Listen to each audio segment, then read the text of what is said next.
Muchas gracias, Nuria, por la presentación. Y quisiera agradecer también a los organizadores del curso, a la Universidad Complutense de Madrid y a la Fundación de Amigos del Museo del Prado, la invitación para participar en este curso titulado Museos y Mecenazgo hoy, aunque he de advertirles que no es precisamente sobre el presente, sobre lo que les voy a hablar hoy, sino sobre el pasado, aunque verán que algunos de los temas que trataré son de sorprendente actualidad, y con el convencimiento de que del pasado se pueden extraer magníficas lecciones tanto para el presente como para el futuro. Intentaré ser todo lo elocuente que pueda, pero permítanme que al inicio de mi intervención pues ceda el testigo más a las imágenes que a mis palabras y próximo minuto y medio aproximadamente, pues les iré proyectando una serie de obras que pertenecen al Museo del Prado. Obras todas celebérrimas, como la Anunciación de Fra Angelico, como la Virgen con el Niño, de Roger van der Weyden, como la historia de Nastagio de Glionesti, de Sandro Botticelli, Adán y Eva de Durero, dos de las grandes palas de altar de Rafael, la Virgen del Pez y la Caída Camino del Calvario, la Perla, también de Rafael, el Cristo con la cruz a cuestas y la visita al limbo de Sebastiano del Piombo, la Bacanal de los Andrios y la ofrenda a Venus de Tiziano, la llamada Virgen de Lovaina de Bernard van Orley, la Sagrada Familia de Bernardino Luini, el Noli Me Tangere de Correggio, el Ecce Homo y el Adán y Eva de Tiziano, el Nacimiento y el Cristo en la cruz de Federico Barocci, la Inmaculada y la Adoración de los Reyes de Rubens, el Prometeo con el fuego y de Deucalión y Pirra, dos maravillosos bocetos para la Torre de la Parada, también de Rubens, el Moisés salvado de las aguas del Nilo, de Horacio Gentileschi, el Bodegón de Zurbarán, los retratos de Antonia de y Peñarrieta y Galdós con su hijo y de Diego del Corral y Arellano, de Velázquez, el retrato enfático y pomposo de Luis XVI de Calais o las pinturas negras de Goya. ¿Por qué les he mostrado todos estos? Pues porque quisiera que pensaran en semejante reunión tan heteróclita de obras que, más allá de que todas pertenecen al Museo del Prado y que todas son de una extraordinaria cualidad, pues en principio no tendrían nada en común. Fueron pintadas a lo largo prácticamente de 400 años por pintores procedentes de partes distintas de Europa, con distintas técnicas sobre distintos soportes y tienen también temáticas diversas. Sin embargo, la pregunta es, bueno, ¿qué tienen en común todas ellas? Y supongo que, dado el título de mi comunicación, pues ustedes lo habrán adivinado, que todas ellas fueron regalos, es decir, todas ellas llegaron a España, o por decirlo de alguna manera, al Museo del Prado, o ambas cosas, como regalos. Es decir, no medió una transacción económica en su adquisición, lo cual no quiere decir que quienes las regalasen tuvieran siempre motivaciones altruistas, y como veremos en los próximos minutos, pues muchos de ellos confiaban también extraer beneficios materiales de esos regalos. Evidentemente, para que exista un regalo artístico, primero tiene que existir la noción de obra de arte, es decir, tiene que haber una idea clara de que una pintura o una escultura, y en general prácticamente toda mi intervención versará sobre la pintura, que una pintura tiene un valor que va más allá del meramente material. Es decir, durante la Edad Media pues, se hacían obsequios entre mandatarios, normalmente piezas de oro, piezas de jade, objetos preciosos, es decir, objetos que tenían un valor material per se, intrínseco. Desde el momento en que alguien decide regalar una pintura, un lienzo con unos pigmentos que materialmente pues, tiene un valor ridículo, es porque se le concede un valor extra, que es ese valor artístico. Evidentemente, esta noción de la obra de arte es hija del Renacimiento y es en el Renacimiento cuando, consecuentemente, empieza a utilizarse el arte con finalidad artística. He hecho una primerísima división de los tipos de regalos artísticos sobre los cuales trataré a lo largo de los próximos minutos. En primer lugar, el más importante, sin duda, para lo que a nosotros nos importa, es decir, para la génesis y constitución de las colecciones del museo, que es el regalo artístico en las relaciones internacionales, lo que se llama la comitenza diplomática en italiano, es decir, la diplomacia del regalo artístico. El regalo como forma de ascenso social, el regalo que se da por amistad o el regalo como parte de una estrategia de autopromoción del artista.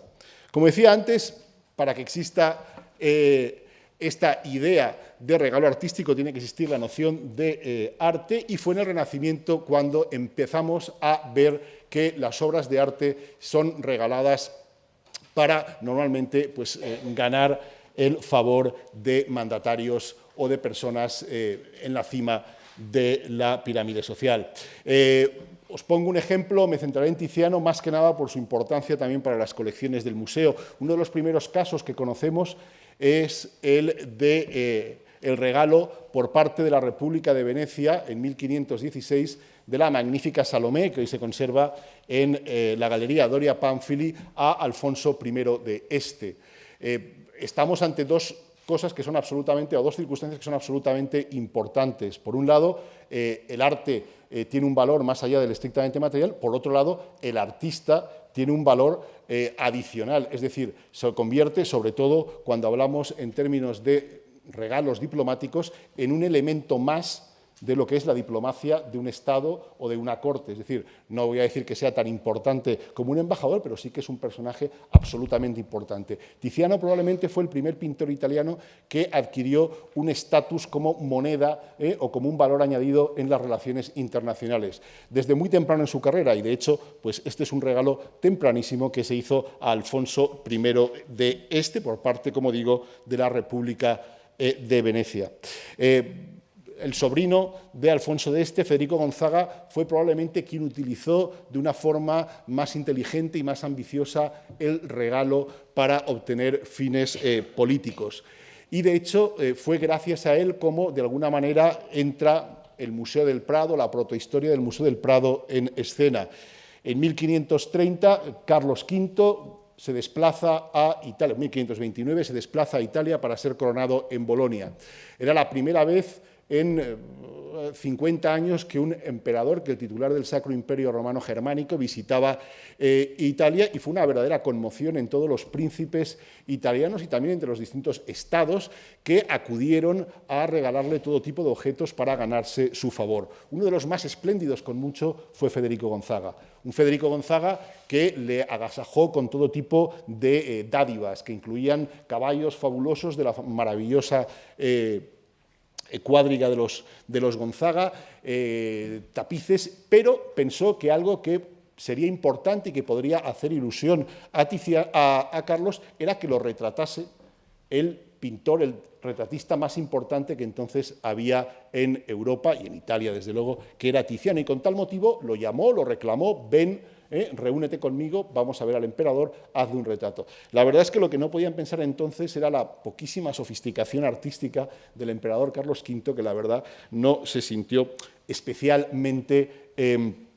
subyugado en ese momento por el arte de Tiziano, error que, como es bien sabido, enmendaría 3 años después en una nueva reunión entre el pintor y el emperador. Pero, de alguna manera, esta actitud de Federico Gonzaga ilustra lo que es, pues, este primer punto que he puesto, es decir, el del arte utilizado para las relaciones diplomáticas. Y hay unas características que he escrito sobre cuáles serían las características del objeto artístico como regalo diplomático. En primer lugar, se trataría de un regalo encaminado a la consecución de unos fines políticos concretos y a menudo ligado a disputas territoriales con estados vecinos o a la obtención de títulos y mercedes. La segunda es que el regalo artístico es solo parte, y normalmente no la más importante, de un flujo más amplio que incluía, pues como he dicho antes, caballos, armaduras, tejidos, cristales, joyas, etcétera, etcétera. El tercer punto es que el regalo va dirigido normalmente al titular de la monarquía, en este caso a Carlos V, pero, como veremos, también a aquellos con poder decisorio en la corte, es decir, secretarios reales, virreyes, gobernadores, etc. El cuarto punto es que el regalo, también lo hemos visto, no es privativo de la cultura cortesana, no es privativo de los príncipes y de las cortes. Las repúblicas recurrieron también a el regalo para ganar el favor de los gobernantes. Ya hemos dicho antes cómo la República de Venecia regaló la maravillosa Salomé de Tiziano a Alfonso de Este, y sabemos cómo, bueno, veremos de hecho a lo largo largo de mi intervención, otros regalos de la República de Venecia, pero también la República de Luca, por ejemplo, pues regaló a la corte imperial numerosas obras.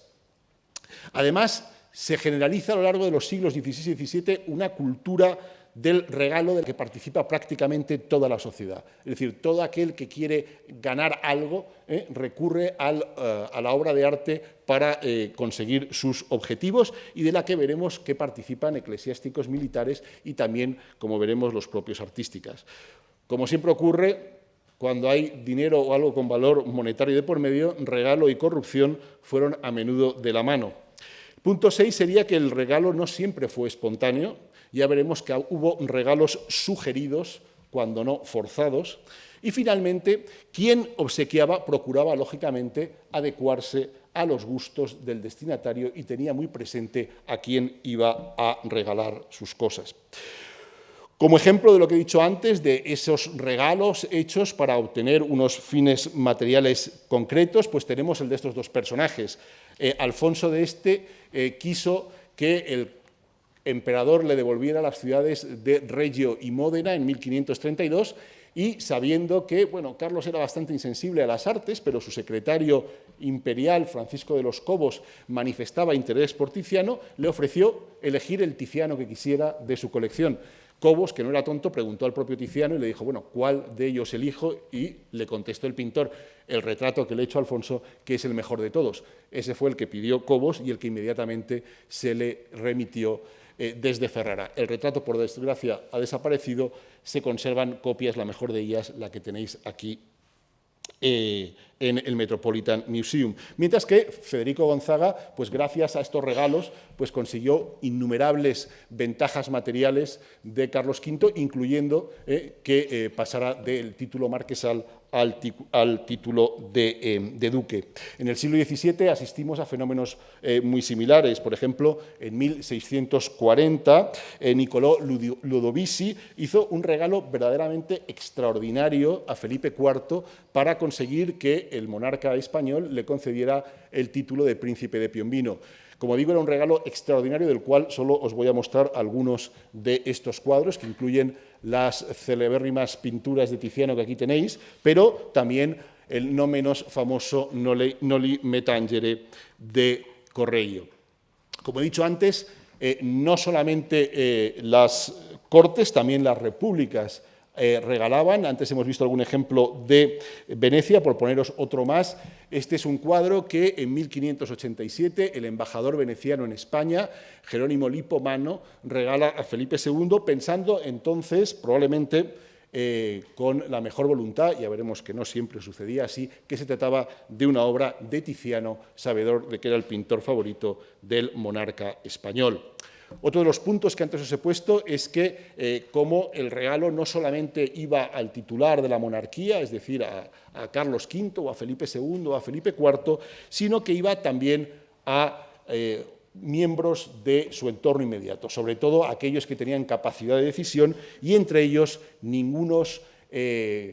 fueron más favorecidos que los secretarios reales. De hecho, se puede hacer una maravillosa historia de los regalos y sobornos que recibieron estos personajes, empezando por este Francisco de los Cobos, del que antes os he hablado, del cual probablemente habéis visto recientemente en los periódicos que ha salido publicada la restauración de la estatua atribuida a Miguel Ángel San Juanito que tenía en su capilla del Salvador en Úbeda, y que fue un regalo diplomático procedente del gran duque de Toscana, Cosimo de Medici. Sin salir de las paredes de este museo, pues tenemos otra obra sobre la que luego volveré, que también fue un regalo diplomático, en este caso de Ferrante Gonzaga a Francisco de los Cobos, esta magnífica Piedad de Sebastiano del Piombo, que, aunque propiedad de la Fundación Ducal Medinaceli, pues está en depósito permanente en las salas del Museo del Prado. Uno de los sucesores, como secretario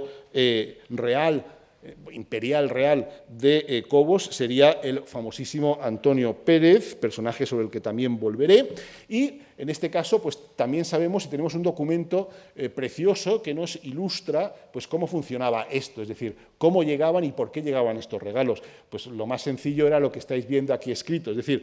cómo en el Consejo de los 10, que es la máxima órgano ejecutivo de la República de Venecia,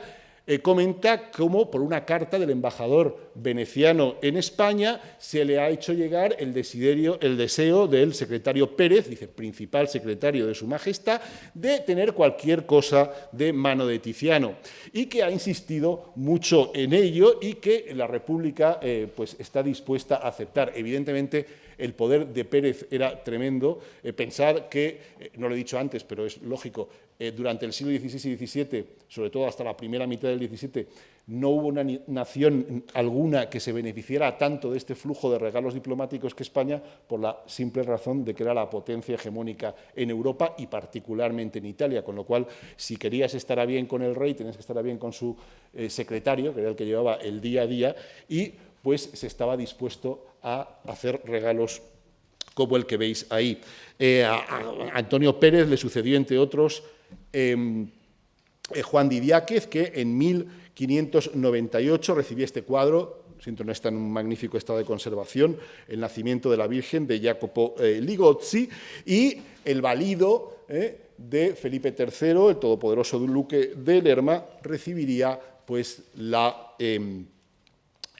anunciación de Fra Angelico de parte de un noble segundón italiano, Mario Farnese, importante porque es de un punto de vista artístico, porque fue uno de los primeros patronos de Rivera en Italia. Y en este caso, si en el caso de Antonio Pérez tenemos los documentos, ¿no?, que de alguna manera nos descubren cómo funcionaba el mecanismo, cómo se pedían estas obras, cómo se concedían. En este caso sabemos lo que le costó el regalo a Mario Farnese y qué es lo que obtuvo de él. Y antes ya os he dicho que no siempre cuando se regalaba se hacía de forma altruista. Este Mario Farnese, que era de una rama secundaria de la familia Farnese, compró al convento de San Domenico in Fiesole este cuadro, este altar de Tiziano, por el cual sabemos que pagó 1.500 escudos. Fue enviado a Lerma, que, casualidades de la vida, inmediatamente después nombró a Mario Farnese miembro del Consejo Colateral y General de la Caballería Napolitana, cargos que le procuraban de rentas reales 1.600 ducados anuales. Es decir, solo en un año había ya amortizado la inversión que había hecho. La mano derecha del duque de Lerma, Rodrigo Calderón, pues evidentemente también gustaba de recibir regalos, algunos pues tan maravillosos como esta adoración de los reyes de Rubens, que sabemos que había sido encargada por el Ayuntamiento de Amberes para su sala más importante, pero que se regaló en 1608 y en 1612 se regaló a Rodrigo Calderón. Bueno, aquí tenéis un ejemplo de todos estos regalos que llegaban a estos miembros de la corte y que no iban, por lo tanto, únicamente hacia los reyes. Otra de las cosas que antes os he comentado es cómo el que regala, de alguna manera, tiene muy presente a quién va a regalarle. Intenta adecuarse a sus gustos, pero también de alguna manera sabe cómo es esa persona y hasta dónde puede llegar o hasta dónde no puede llegar. Lo digo porque una de las cosas que se decía de los españoles en la Italia del siglo XVI es que no eran precisamente unos conocers muy sofisticados, es decir, que no sabían realmente de pintura y que se les podía dar gato por liebre. De hecho, hay un testimonio de que se intentó hacer así. Por desgracia, la documentación no nos permite saber si realmente tuvo éxito o no, pero sabemos que en 1563 el duque de Toscana encargó a Bronzino que hiciera una copia de una Madonna de Leonardo da Vinci para enviarla a España como original de Leonardo. La documentación lo dice claro, es decir, hay un ánimo claro de engaño. Esa obra no llegó, lo que sí que llegó poco después, también procedente de Cosimo de Medici y también destinado a Felipe II, fue esta Sagrada Familia de Bernardino Luini atribuida a Leonardo. No sé si realmente sabían que no era de Leonardo, también es cierto que al final, en el último tercio del siglo XVI, las atribuciones a Leonardo de obras realizadas por Luini eran bastante habituales. Otro de los aspectos que nos revelan cómo el que regalaba tenía muy claro a quién lo hacía es el modo como intentaron ajustarse los patronos italianos a la peculiar sensibilidad religiosa de los españoles. Los españoles no tenían una fama extraordinariamente buena en Italia, era lógico, era la potencia hegemónica, y se les acusaba, por un lado, de esta falta de sofisticación en el terreno cultural, que incluía también la apreciación de las obras de arte, pero también se les acusaba de ser devotos en extremo, es más, de ser de una religiosidad excesiva y una religiosidad además impostada, una religiosidad con la cual lo que intentaban hacer los españoles era de alguna manera borrar su sospechosa convivencia con judíos y musulmanes durante muchos siglos en la península ibérica. El ejemplo mejor de todo ello es la piedad que antes os he mostrado de Cobos. En 1533, Ferrante Gonzaga, no Federico, su hermano, Ferrante Gonzaga, decide regalar una obra a Cobos. Y entonces le encarga a Sebastián del Piombo que la haga. Sebastián del Piombo le dice, bueno, hay dos opciones. Por un lado, un San Juanito, una Sagrada Familia con San Juanito, o si no, regalarle una piedad. Porque los españoles, con tal de parecer buenos cristianos, les gustan estas cosas piadosas. Es decir, en ningún momento dice que los españoles son buenos cristianos, sino que intentan pasar por buenos cristianos. Y de hecho es fascinante ver cómo Sebastián del Piombo interpretó esa peculiar sensibilidad religiosa española. Y ello se percibe claramente cuando comparamos su piedad con la piedad que le servía de modelo, que él confiesa en sus documentos que podía estar inspirada en la de Miguel Ángel, y también con la que había hecho antes para patronos italianos, como la magnífica piedad de Viterbo que tenéis proyectada en el ángulo superior derecho de la pantalla. Si os dais cuenta, ha desaparecido con respecto a la piedad de Viterbo, ese paisaje maravilloso que tanto admirara Vasari. Las figuras están concentradas en un espacio absolutamente irreal. Fijaros que, a diferencia de lo que ocurre con la piedad de Miguel Ángel, no hay contacto aquí entre la madre y el hijo, que las heridas de la pasión están más claramente marcadas, pero fijaros sobre todo en la ostentación tan tremenda que hace la piedad de lo que son las reliquias. La Virgen mantiene en una mano los clavos de la cruz y en la otra la Verónica. Es más, no dirige la mirada a su hijo, sino que la dirige a la Verónica, estableciendo una equiparación entre uno y otro. Esta defensa radical de las, por un lado, del papel mediador de la Virgen y por otro lado de las reliquias, entronca perfectamente con lo que sabemos de la religiosidad de Cobos, que era bastante tradicional, y además pues, funciona como un verdadero manifiesto de ortodoxia católica antirreformista. Yo estoy convencido que si este cuadro no fuera regalado a un español, sino probablemente a un francés o a un alemán, sería bastante distinto. Pero, como os he dicho, es un magnífico ejemplo de esta adecuación a los gustos de la clientela a de los que los había que regalar. Evidentemente, algunos de los personajes que os he ido mencionando, Cobos, Lerma, Antonio Pérez, Rodrigo Calderón, no han pasado a la historia precisamente entre los más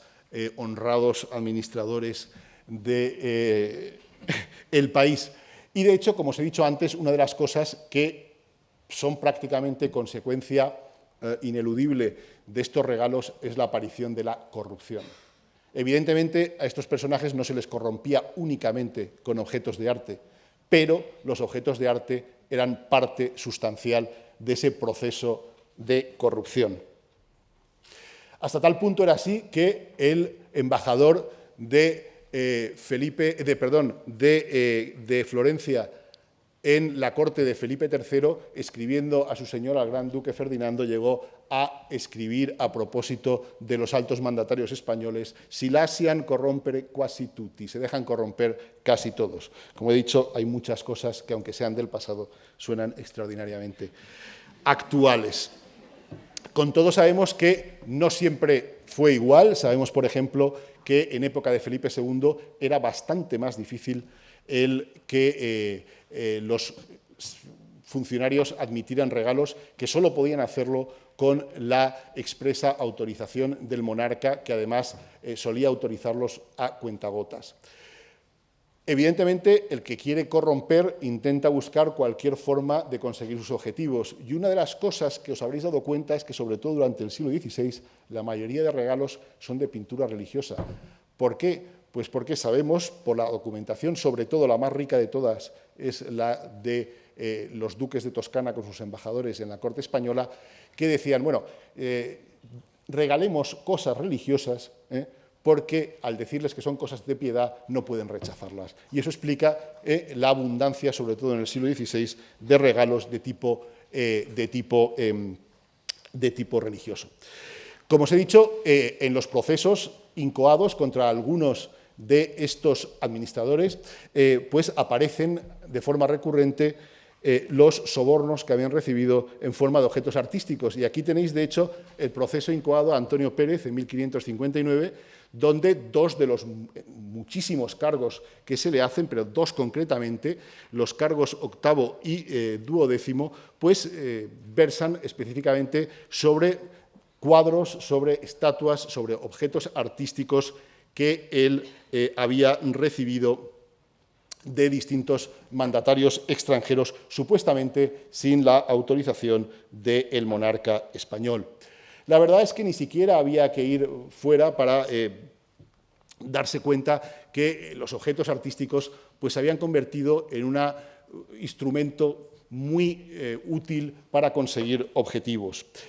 Por un lado, de aquellos estados que querían ganar el favor de la entonces todopoderosa monarquía española, pero dentro de la misma monarquía española, el regalo de objetos artísticos se convirtió en un útil y eficaz modo de obtener prebendas de los reyes y de asegurar ascenso social dentro de la misma corte. Este Antonio Pérez, que ya nos ha salido varias veces y que aún saldrá alguna más, lo diré ello. Por ejemplo, sabemos que con tal de colocar a su amigo Hernando de Escobar como uno de los capellanes de la corte, pues él confiesa que tuvo que regalar a Felipe II una adoración de los magos que le había costado 500 ducados. No sabemos si es esta, pero bueno, debía ser una obra bastante similar. Y de hecho, se produce durante todos los siglos XVI y XVII un proceso que podríamos denominar centrípedo, por el cual las colecciones de la monarquía, de las principales casas nobiliarias, acaban convergiendo en la casa real, es decir, en la monarquía, sobre todo cuando se trata de aquellos pintores que eran claramente conocida la preferencia de los monarcas por ellos, como es el caso de Tiziano y de Rubens. La cantidad de Tizianos que había en manos privadas, por decirlo de alguna manera, en España en el siglo XVI y XVII, disminuye drásticamente a lo largo de esos años en beneficio del rey, que las va recibiendo, la mayoría de ellas como regalos más o menos espontáneos, más o menos interesados de los nobles, y otro tanto se podría decir del caso de Rubens. Y así se explicaría, por ejemplo, el ingreso en la colección real, y de ahí al Museo del Prado, de una obra como Descanso en la huida de Egipto de Tiziano, que fue un regalo del marqués de Medina de las Torres, o el regalo de la Perla por parte de don Luis de Haro.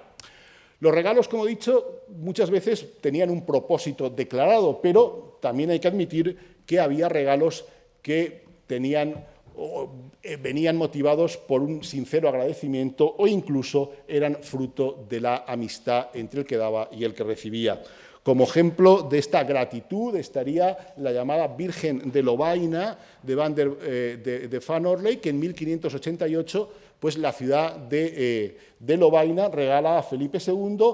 porque después de una peste el rey les había concedido 12 años de exenciones de impuestos. La obra iba acompañada de una inscripción donde se explicaban las razones del regalo, que bueno, es la que tenéis copiada en el siglo XIX al dorso de la obra, y es la que tienen en el ángulo superior derecho de la pantalla. Como he dicho, junto a estos regalos que podríamos decir sinceros, estaban los que venían y eran fruto de la amistad. No tenemos ninguno tan absolutamente paradigmático de la amistad como fueron los celebérrimos dibujos que Miguel Ángel regaló a su amigo y amante Tommaso Cavalieri, uno de los cuales, el de El suplicio de Ticio, pues tendrán ocasión de verlo en el Museo del Prado a partir del 24 de enero, con motivo de una exposición que estoy comisariando sobre las furias, y que sabemos que son regalos del pintor a un amigo. Pero sí que hay algunos regalos que se intercambian entre el rey y algunos de sus cortesanos, donde sabemos que no era no era tanto por conseguir nada, sino porque simplemente había una amistad. Aunque todo el mundo sabemos cómo acabó la relación entre Antonio Pérez y Felipe II, durante un tiempo su relación fue extraordinariamente cercana, hasta tal punto que Felipe II regaló algunas de sus obras a Antonio Pérez. El mismo Antonio Pérez, para justificarse de las acusaciones que se le hacen durante el proceso, lo explica en el documento que les estoy proyectando, diciendo cómo a menudo su majestad Felipe II lo visitaba y que veía las obras que le había dado alguna gente y que el mismo Felipe II pues, le regaló algunas obras. Entre las obras que le regaló, de hecho, pues están piezas tan importantísimas como la Leda y el rapto de Ganímedes de Correggio. Ejemplos de estos regalos regios a nobles, pues estaría también el del retrato de Juan Federico de Sajonia de Tiziano que hiciera Felipe IV al marqués de Leganés. Una de las últimas tipologías de retrato a los que antes he aludido es el regalo no espontáneo, es decir, el regalo sugerido o el regalo forzado. Una de las formas más elegantes que tuvo la monarquía de cobrar sus deudas fue con obras de arte, pero siempre enmascarado como una donación que hacía la persona que tenía estas deudas con la monarquía. De esa forma, por ejemplo, Diego Hurtado de Mendoza, el poeta y embajador español, cedió a Felipe II no solo su magnífica biblioteca, parte de la cual se conserva en el Escorial, sino también una magnífica colección de obras de arte que incluía pinturas, ninguna de las cuales sobrevive, pero sí numerosas esculturas, muchas de las cuales, entre ellas las 3 que les proyecto, se conservan en el Museo del Prado. Y otro tanto ocurriría unas décadas más tarde con un noble valenciano, Diego de Vic, que en 1645 pues regaló a Felipe IV los 2 magníficos piombos que ven proyectados, también para saldar una deuda de sus antepasados. Otras veces eran los agentes de la monarquía en el extranjero quienes, sabedores del interés de los monarcas por determinados pintores, lograban convencer a sus súbditos que regalasen las obras a los monarcas. 2 de las más importantes obras de Rafael en el Museo del Prado fueron consecuencia de estas sugerencias de los virreyes españoles a 2 instituciones religiosas del sur de Italia. Concretamente, en el caso de la llamada Virgen del Pez, pues fue el duque de Medina de las Torres quien convenció, sugirió lo contento que estaría Felipe IV si el convento de Santo Domenico en Nápoles pues tuviera bien regalar este cuadro a su majestad. Se conserva bastante de la correspondencia y cómo el prior de los dominicos estuvo haciendo oídos sordos a las sugerencias del virrey español, cómo éste fue subiendo el tono de sus sugerencias hasta que al final fue absolutamente inevitable de que el cuadro fuera enviado a España. Y otro tanto ocurrió, en este caso en Palermo, con el convento de Santa María de lo Espásimo y el Pasmo, y en este caso el responsable de las sugerencias fue el virrey conde de Ayala. Otro de las tipologías de regalo que antes aludí es el uso que hacen del regalo los propios artistas para autopromocionarse. Es decir, los artistas, como estrategia de autopromoción, se sirven de las artes para llegar a determinados individuos, véase escritores capaces de generar una opinión pública favorable con respecto a él, o monarcas con los cuales quieren entrar en contacto. Uno de los grandes especialistas en ello, que marcó pues, un antes y un después en la utilización del regalo como estrategia de autopromoción, fue de nuevo Tiziano, que regaló obras a todos aquellos personajes claves de la intelectualidad y del poder en la Europa de su época, lo cual le granjeó magníficas críticas y abundantes prebendas honoríficas y materiales. 2 de los cuadros con los que obsequió a Carlos V fueron el Ecce-Homo, que tenéis aquí, y una Venus con el espejo, que se ha perdido, pero que es conocida como por la copia de Rubens que se conserva en el Museo Thyssen, aquí enfrente. Los pintores, evidentemente, cuando querían promocionarse, una de las cosas que hacían era demostrar la versatilidad de su talento. De ahí la inteligencia de Tiziano y luego de otros muchos de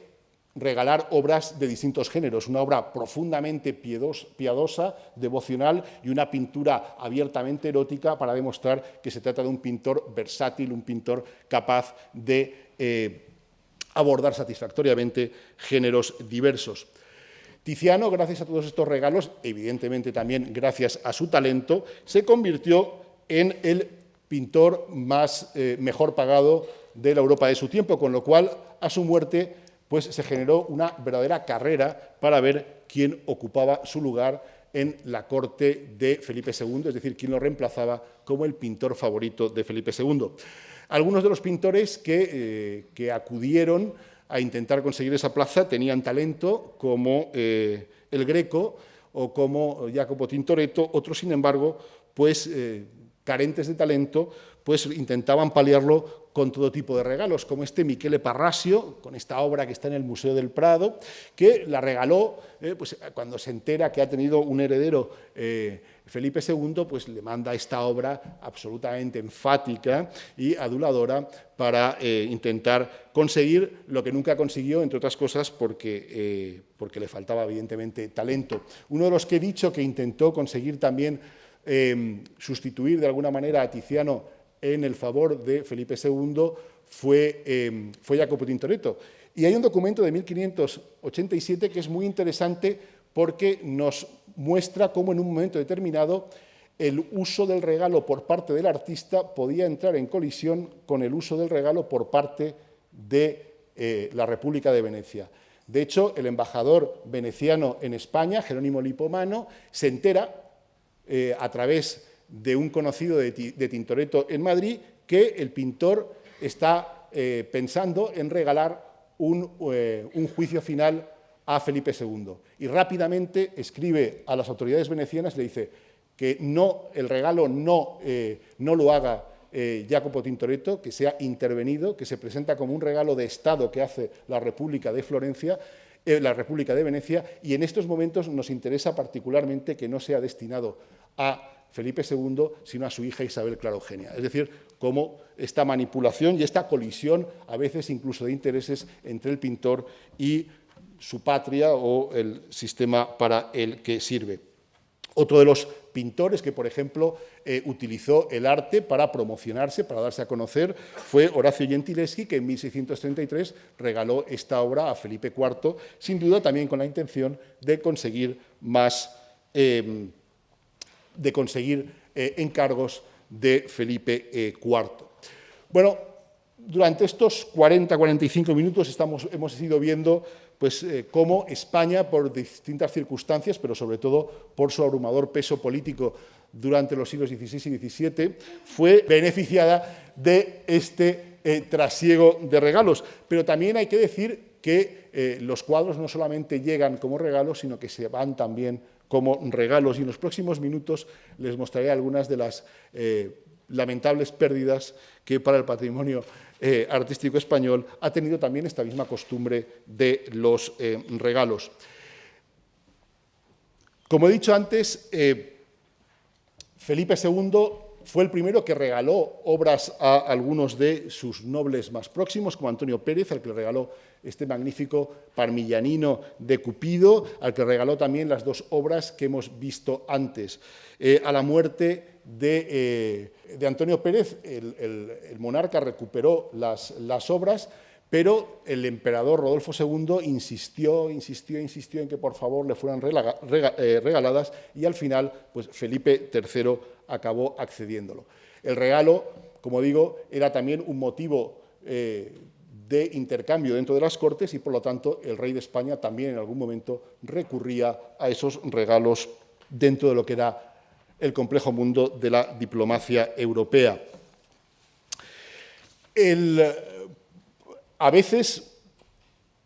con intenciones bastante claras. Uno de los episodios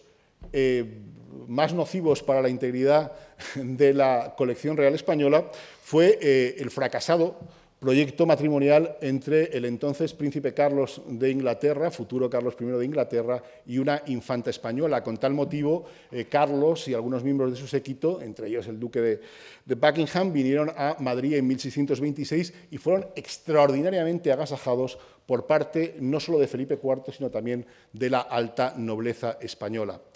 Se sabía que Carlos I era un gran coleccionista y se pensó que una de las formas para ganarse el favor, puesto que a España le interesaba especialmente esta alianza familiar estratégica con Inglaterra, era a través de cuadros. Aparte de eso, había una costumbre desde el Renacimiento en adelante, y era que cuando un visitante ilustre acudía a un palacio y el propietario del palacio aceptaba tal visita y además enseñaba los cuadros que tenía, sabía que ello llevaba aparejado un riesgo, y es que al final de esa visita, el visitante podía elegir una de las obras que se le habían mostrado. Sí que era una costumbre y un uso, hasta tal punto que sabemos de casos en que gente se negó expresamente a mostrar sus colecciones a personajes sabiendo que corría peligro su integridad. Sin duda, algunos de los regalos que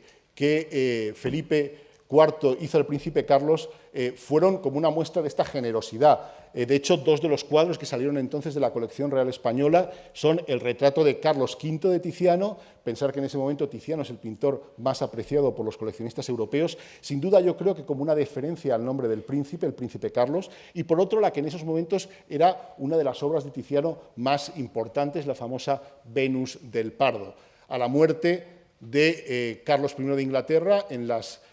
subastas que siguieron a su muerte, la famosa Commonwealth Sale, se logró recuperar el retrato de Carlos V, que volvió así a España, pero no así la Venus del Pardo, que fue comprada por el cardenal Richelieu, lo que explica que actualmente se conserve en el Museo del Louvre. Lo que pasa es que sabemos además que, según Carducho, en sus diálogos de la pintura, Felipe IV estaba dispuesto a regalarle todas las poesías de Tiziano como dote si finalmente el matrimonio llegaba a materializarse. Gracias a Dios no sucedió así. Evidentemente, a medida que declina el poder español en Europa, pues no por casualidad asistimos a una salida cada vez mayor de obras de la antigua colección real. Lo mejor que se puede decir de Carlos II es que, luchó lo que pudo y que pocas de ellas salieron, pero su segunda mujer, Mariana de Neuburgo, era tremenda. Su hermano, el príncipe elector del Palatinado, estaba verdaderamente obsesionado en conseguir cuadros de la colección real española. Consiguió alguna obra verdaderamente excepcional, como esta reconciliación de Jacob y Esaú de Rubens, pero sabemos, por ejemplo, que se negó rotundamente a acceder a lo que era el deseo máximo del elector palatino, que era hacerse con el Cristo entre los doctores de Paolo Veronese, probablemente una de las pocas pero más felices decisiones del aciago reinado de Carlos II. Como es bien sabido, la muerte de Carlos II llevó aparejado una guerra de sucesión que terminó con el triunfo de Felipe V, Felipe d'Anjou, en la instauración de una nueva dinastía, los Borbones, y lo primero que hizo Felipe V fue premiar a los principales mariscales franceses que le habían ayudado a lograr su objetivo, es decir, la obtención de la corona española, pagándole con una de las cosas mejores que tenía, que eran pinturas de la inigualable colección real. En 1704 regaló a el duque de Gramont tres de las poesías de Tiziano que aquí veis,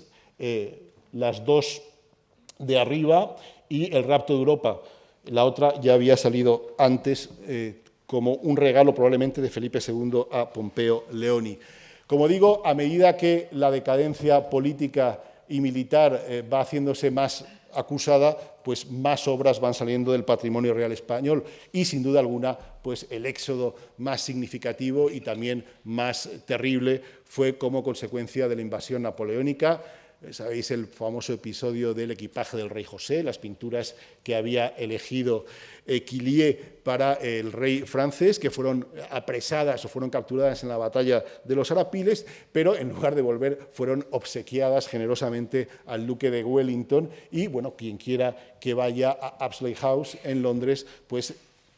prácticamente todas las obras maestras que allí se exponen tienen, por desgracia, una procedencia de la antigua colección real española. Os he puesto dos de las más conocidas. La verdad es que es una lástima que se fueran todas estas obras, pero sí que hay que decir que al menos se fueron dejando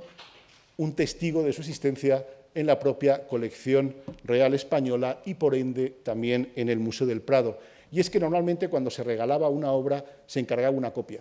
que quedaba como testigo de lo que un día se poseyó. Y eso explica que el Museo del Prado tenga una magnífica colección de copias de obras maestras. Por ejemplo, este Perseo y Andrómeda, que como os he dicho antes, probablemente salió ya en época de Felipe II como regalo al escultor Pompeo Leoni, pues fue copiado antes de que saliera de la colección real española. Lo que tenéis a la derecha es una copia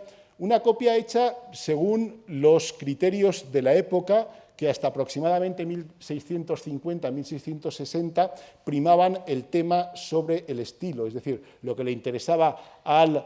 propietario y también al que hacía la copia es que la composición fuera idéntica, pero como podéis ver hay un desinterés absoluto por recrear la forma de pintar del Tiziano tardío. Tendremos que esperar hasta 1660 aproximadamente para encontrar pintores, sin duda alguna, espoleados también por coleccionistas que quieren no solamente el tema, sino también quieren algo más, quieren una obra que refleje el estilo de la pintura original. Como digo, esta es una de las que se hace.